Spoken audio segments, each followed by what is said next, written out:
pour une véritable adoration dans ma génération. Quelqu'un peut dire amen très fort. Dans ma génération. Ce royaume de Babylone a connu une renaissance puissante qui a été vue par un prophète qui s'appelait Daniel. Il avait une statue, plusieurs différents métaux qui parlaient du royaume babylonien, les Médès et les Perses, n'est-ce pas? Les Grecs et les Romains. Et c'est les Romains en bas qu'il a clairement vu l'argile qui était mélangée à un métal. Et c'est suite à la vision qu'il a vu une pierre qui est venue et qui est tombée. Et qui a renversé toute la structure. Il a vu ça. C'est ce que Daniel a vu. La vision de Daniel, la vision du roi interprétée par Daniel a plusieurs interprétations. Je vais juste ouvrir une parenthèse et la fermer. Mais elle montrait comment les royaumes et les empires allaient se succéder. Daniel a été chez les Babyloniens. Quand l'empereur est mort, les Médès et les Perses ont pris l'autorité. Après, c'est avec les Grecs, avec Alexandre le Grand. Et juste après, on a eu Jésus. Et Jésus est comme cette pierre qui est venue pour tout chambouler. Et l'Empire romain a pris fin. Mais Babylone a connu une phase extrêmement puissante au point où Dieu a même permis que Babylone soit son instrument, comme on dit dans Jérémie chapitre 51, pour aller faire quoi? Aller frapper Israël. Et une des plus grandes humiliations accordées à la nation d'Israël n'était pas que de tuer le roi, les princes, ou de prendre quelques prisonniers et les emmener en exil. Il fallait détruire la vie cultuelle en renversant la présence du temple au sein de la société. Écoutez-moi très bien, je mets mes éléments en place avant de décoller. Babylone a pris des Juifs, parmi lesquels Daniel et ses amis et sa famille, ceux de la lignée royale de Juda, et ils partirent tous en Babylone pour l'exil que nous connaissons. Bref, à part la ville antique, elle a connu une grande ascension, une période d'hégémonie où ils ont eu même à vaincre la nation d'Israël. Ils ont conquis beaucoup de territoires de l'Afrique du Nord jusqu'en Asie. Ils ont conquis le monde, les Babyloniens. Et même, on parle d'Alexandre le Grand, de l'Empire perse, qui s'était inspiré et a été aussi allé mettre un de ses quartiers généraux au niveau de Babylone, où il semble pour certains qu'il y a perdu la vie. Dis avec moi Babylone. Après ça, plusieurs autres empires prennent le relais, mais bizarrement, quand nous lisons Apocalypse, on a l'impression que Babylone, ce mot Babylone revient encore, mais parlons comme d'un système plus puissant que tous les systèmes qui existent, qui aura un autre temps d'hégémonie, mais pendant la période de la grande tribulation. À l'issue de laquelle Dieu va se dire, il va maintenant juger Babylone la grande, qui est décrite comme étant la mère des prostituées. Dis avec moi Babylone. Acclame, je vais commencer maintenant.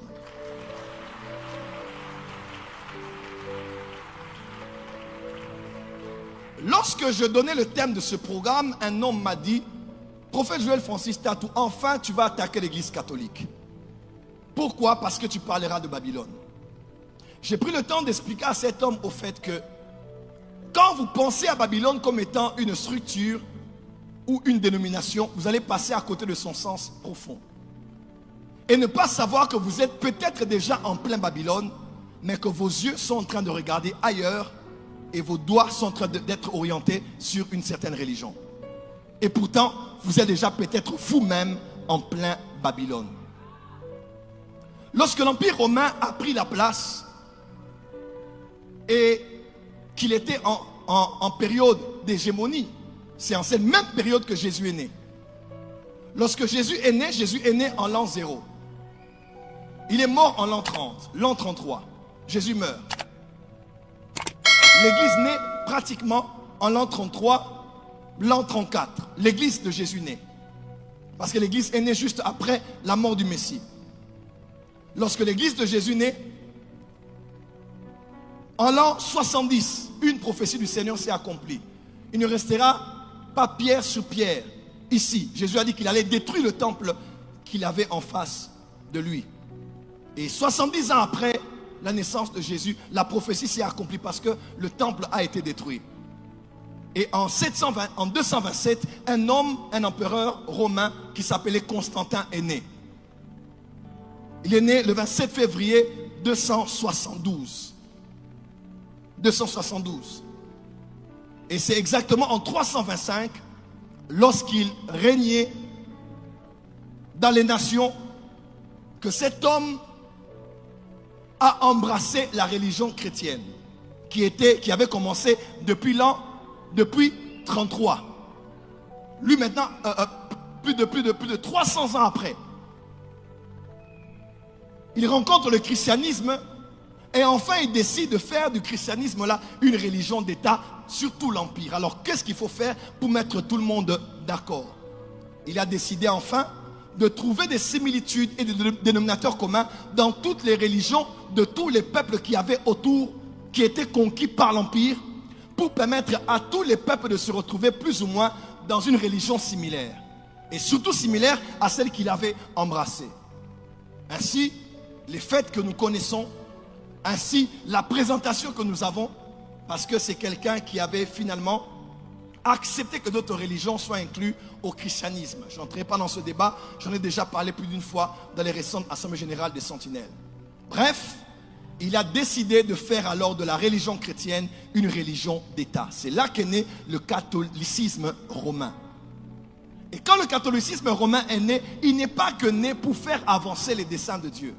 Parce que, croyez-moi, par le catholicisme, beaucoup de choses ont été avancées dans le christianisme. Mais seulement, comme le système babylonien, Babylone n'est pas qu'une ville, mais un système, il avait quitté l'époque antique. Il est venu à l'époque de Daniel pour conquérir Israël. Babylone a trouvé un moyen, comme un système, de trouver l'émergence dans cette phase-là, lorsque l'église catholique est née. Le système babylonien est entré et a commencé à faire route ensemble avec le christianisme d'antan. Et quand vous lisez bien, vous faites une comparaison entre ce que était l'église dans Acte 2, Acte 4, Acte 8, Acte 12, Acte 15, Acte 19, et c'est que l'église est devenue 300 ans après sa naissance. L'église avait totalement changé. Et elle avait changé dans plusieurs points, mais je ne vais pas m'attarder à autre chose. L'église avait changé dans un point. Et un point principal, c'est le point que l'on appelle la structure apostolique. Je répète, la structure apostolique. Dis à ton voisin, l'église apostolique était morte. Dis à ton voisin, la structure apostolique était morte. Plus fort, dis, la structure apostolique était morte. Plus fort, la structure apostolique était morte. En quittant la ville antique, en passant par cette phase où elle a conquis Israël, au point d'emmener les Juifs en exil, lorsque le système babylonien, de manière très, très sournoise, a trouvé une phase de renaissance, et elle a connu une renaissance par la naissance du catholicisme romain, même si vous ne le croyez pas, vous allez le voir, quelque chose a été attaqué fondamentalement dans l'église. Au-delà de la doctrine, quelque chose a été attaqué fondamentalement. Elle s'appelle la doctrine, elle s'appelle la structure. Et pourquoi Babylone avait touché la structure? Parce que Babylone est une ville qui a été initiée par un constructeur, initiée par un bâtisseur, initiée par un maçon, initiée par quelqu'un qui connaissait la valeur de mettre chaque chose à sa place quand on veut élever une ville ou élever une structure. Tu n'es pas encore avec moi. Au point où quand Dieu l'a confondu, ils ont arrêté de bâtir la ville. Dieu a dit, je vais alors susciter quelqu'un qui lui n'adorera pas d'autre Dieu, il adorera le seul vrai Dieu. Et dans Hébreux 11, on dit, quand Abraham partait, qu'est-ce qu'il faisait? Abraham croyait en une cité qui allait arriver, dont Dieu allait être l'architecte et le constructeur.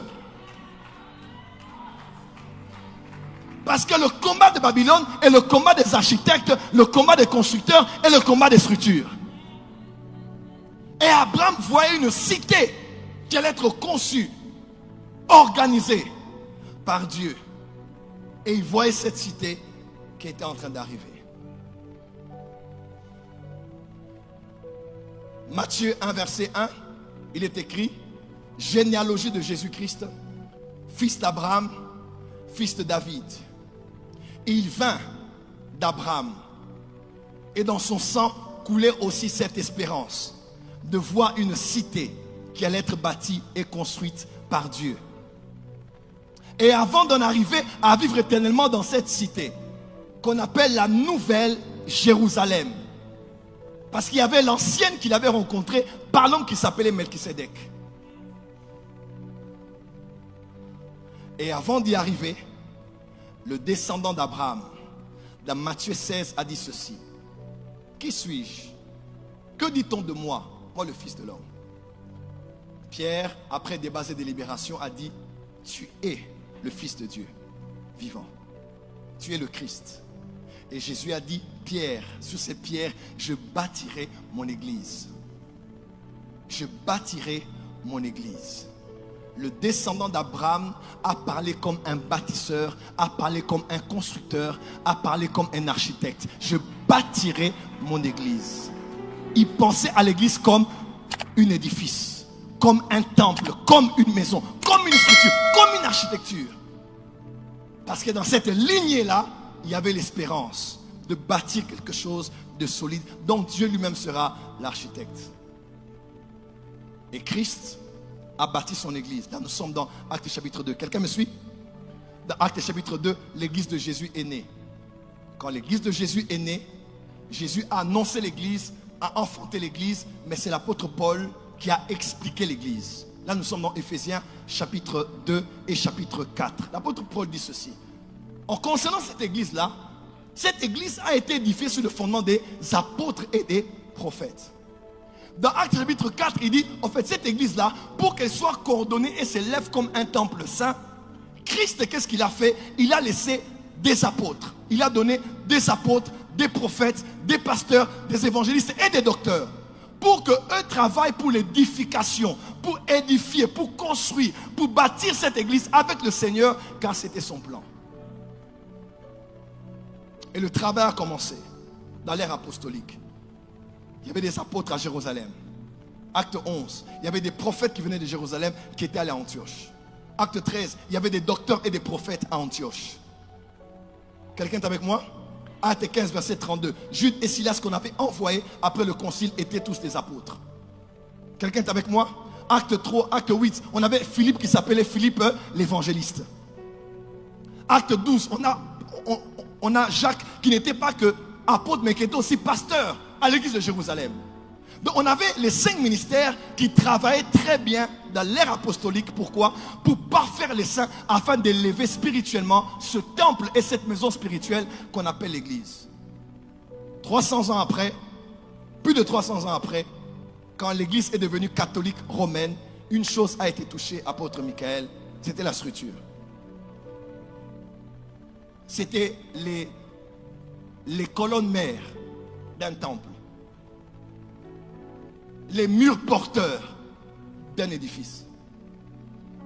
Qu'est-ce qui s'est passé? Quand l'église est devenue catholique romaine, nous avons eu la cessation des 5 ministères. À la place, plus d'apôtres, plus de prophètes, plus de pasteurs, plus de docteurs, plus d'évangélistes. À la place, on a eu autres. On a eu des papes, des archevêques, des cardinaux, des évêques, des monseigneurs, des moines, et j'en passe. On peut dire que c'est organisationnel.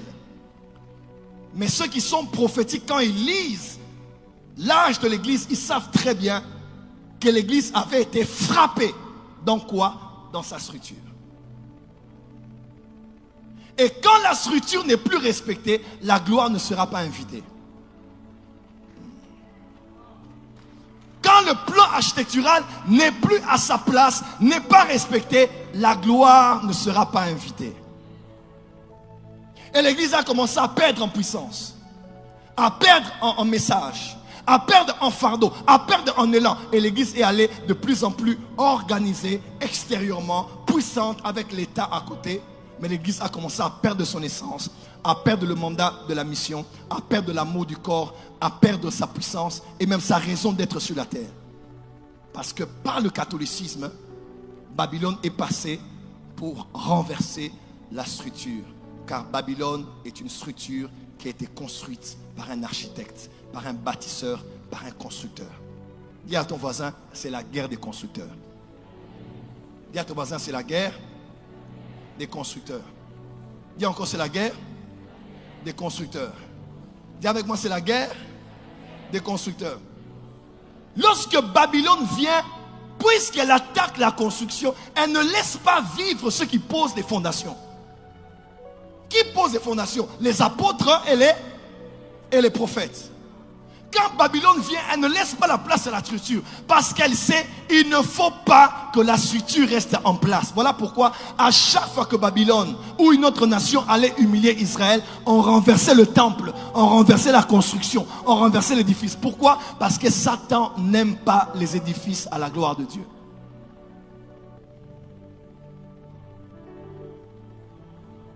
Et la structure apostolique a été éliminée pendant plusieurs siècles, jusqu'à ce que la réforme protestante vienne et que 95 thèses soient écrites à Wittenberg par un homme qui s'appelait Martin Luther, qui avait décidé de mettre fin à ce système. Le système est toujours là et le protestantisme a commencé au XVIe siècle et jusqu'à ce jour. Le protestantisme a aussi mis au monde plusieurs autres courants spirituels. Et nous, on peut s'appeler les charismatiques. Nous sommes, pasteur David Tuno, la plus jeune expression du christianisme depuis que le christianisme existe. L'église primitive n'a fait que pratiquement 200 à 300 ans. Après, c'était le catholicisme qui existe jusqu'à aujourd'hui. Le protestantisme, depuis le XVIe siècle jusqu'à aujourd'hui. Et nous, les charismatiques, nous sommes la plus jeune expression, la cadette de toutes les expressions du christianisme qui existe. Donc ne pensez pas que le christianisme a commencé par nous. Il y a plusieurs autres expressions du christianisme, les calvinistes, les luthériens, les baptistes, les anabaptistes, plusieurs autres, les pentecôtistes, n'est-ce pas? Les pentecôtistes, les baptistes et ainsi de suite. Et nous sommes la plus jeune expression du christianisme. Qu'est-ce que Babylone a fait? Babylone a tué la structure. Dis avec moi la structure. Je ne t'entends pas dire à ton voisin, il n'y a pas de gloire sans structure. Dis encore, il n'y a pas de gloire sans structure. Dis encore, il n'y a pas de gloire sans structure. Dis avec moi, c'est la gloire qui appelle la structure. Écoute-moi, si tu veux voir la gloire de Dieu, tu dois respecter la structure de Dieu. Et Christ avait une structure préétablie pour la forme qu'il voulait de l'église qui allait dominer dans le monde et gagner les nations. Une structure à laquelle il pensait. Et cette structure a été renversée. Les 5 ministères ont été renversés. Les apôtres et les prophètes ont été renversés pour laisser la place à autre chose. Voilà pourquoi je parlais à un ami évêque. J'ai dit, je respecte ton évêché. Mais est-ce que quand Jésus t'est apparu, quand il t'avait appelé, il t'avait dit, je t'appelle à être évêque? Il m'a dit non, il m'avait dit d'être évangéliste. J'ai dit voilà, je respecte ton rang et ta fonction d'évêque. Mais si ta dimension épiscopale est en train de flouer l'appel principal que tu avais quand Dieu t'a appelé, alors ton évêché est dans le système babylonien. Oh, tu n'as pas dit amen là où tu es. Parce que Christ a donné à l'église des apôtres, des prophètes, des pasteurs, des docteurs et des évangélistes. Pourquoi? Parce que les 5 ministères sont les 5 doigts de la main de Jésus que Jésus utilise pour nous sortir de l'enfance, de l'esclavage et nous emmener à la liberté et à l'héritage des enfants de Dieu. Voilà pourquoi Dieu avait dit à Moïse, je sais que pour mes enfants quittent l'Égypte et puissent entrer dans l'héritage à Canaan, ils ne pourront pas sortir de là si ce n'est par une main puissante. Parce que la main que Dieu a utilisée dans l'Ancien Testament était les 5 ministères qu'il utilise au Nouveau Testament. Dis avec moi la main de Dieu. Dis encore la main de Dieu. Dis encore la main de Dieu. Dis encore la main de Dieu. Quand Dieu voulait faire alliance avec Abraham, Abraham a offert 5 sacrifices à Dieu. Quand Josué devait aller conquérir Canaan, il a vaincu 5 rois. Quand Dieu voulait établir la prêtrise, il a pris Aaron et ses 4 fils. 1 plus 4 est égal à 5. Pourquoi 5? Parce que les 5 sont les 5 doigts de la main de Jésus. Les apôtres, les prophètes, les évangélistes, les pasteurs et les docteurs, ils travaillent pour prendre l'église de l'enfance et la faire asseoir à Cana, dans son lieu où elle n'est plus Népios, mais où elle est Ouios. Galates chapitre 4. Parce qu'aussi longtemps qu'un enfant un héritier est un enfant, ils n'y firent pas d'un esclave. Et ils étaient esclaves en Égypte. Pourquoi? Parce que c'était des enfants. Et il fallait la main de Dieu. Voilà pourquoi Satan a tout fait pour que la main disparaisse. À la place, on met des monseigneurs, des cardinaux et plusieurs autres titres qui n'ont rien à voir avec ce que Christ avait établi dans Éphésiens chapitre 4. Les 5 doigts de sa main qui travaillent chacun dans son domaine. L'apôtre a un rôle, le prophète a un rôle, le docteur en a, le pasteur en a, l'évangéliste en a. Si les 5 ne travaillent pas, l'église ne pénétrera pas, n'entrera pas. Ainsi, il n'y a pas de réveil du temps de la fin tant qu'il n'y aura pas de réveil des 5 ministères. Parce que les 5 ministères sont la structure que Dieu a établie pour parfaire et pour élever la maison qu'on appelle l'église. Tu n'as pas dit amen là où tu es. Voilà pourquoi je prophétise ici que les 5 ministères se lèvent. Ton amen n'est pas arrivé ici. Que les évangélistes se lèvent, que des prophètes se lèvent, que des pasteurs se lèvent, que des docteurs se lèvent, que des apôtres se lèvent. Dis amen fort que je t'entends. Dis avec moi la structure. Il a dit à Moïse, regarde et tu feras le tabernacle selon le modèle. En hébreu c'est aussi le mot selon la structure. Et lorsque Moïse a fini de construire le tabernacle selon la structure, la Bible déclare que la gloire et la nuée se sont invitées et sont entrées dans le tabernacle. Tant qu'il n'y a pas de structure respectée, il n'y a pas de gloire invitée. Si on veut voir la gloire de l'église primitive, on doit respecter la structure de l'église primitive. Il est plus que temps que les 5 ministères se lèvent.